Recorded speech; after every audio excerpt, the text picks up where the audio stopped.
பிரியாணி மேலே ரொம்பவே டெம்ப்டிங் ஆகிடுச்சு. அதனால் இன்றைக்கி நைட்டுக்கு சூப்பராக வந்து பார்த்திங்கன்னா பிரியாணியும் கொஞ்சம் சிக்கன் கறியை வந்து ரெடி பண்ணியிருந்தேன். முட்டை இல்லை அப்படின்றதுனால இது 2 வரைக்கும் ரெடி பண்ணிட்டேன்.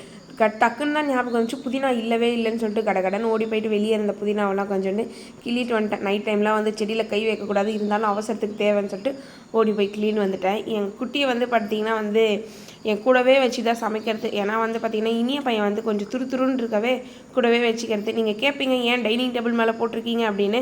ஆமாம், இன்னும் வந்து தொட்டில் போட்டுட்டு தான் நாங்கள் தொட்டிலில் போடுற பழக்கம் இருக்குது.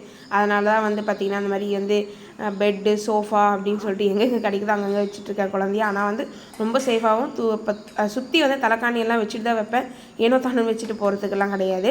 தொட்டியில் போட்டாச்சு. கூடிய சீக்கிரம் அதோட வீடியோ வந்து அப்லோட் பண்ணுறேன்.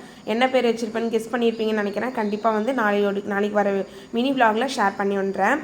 சூப்பராக பிரியாணி வந்து உதிரி உதிரியாகவும் டேஸ்ட்டாகவும் வந்துருச்சு. நீங்களும் கண்டிப்பாக இந்த மாதிரி செஞ்சு பாருங்கள். நெக்ஸ்ட் ஒரு வீடியோவில் பார்க்கலாம். அது வரைக்கும் நான் உங்கள் பிரேம் பிரீதி. சப்ஸ்கிரைப் பண்ணுங்கள்.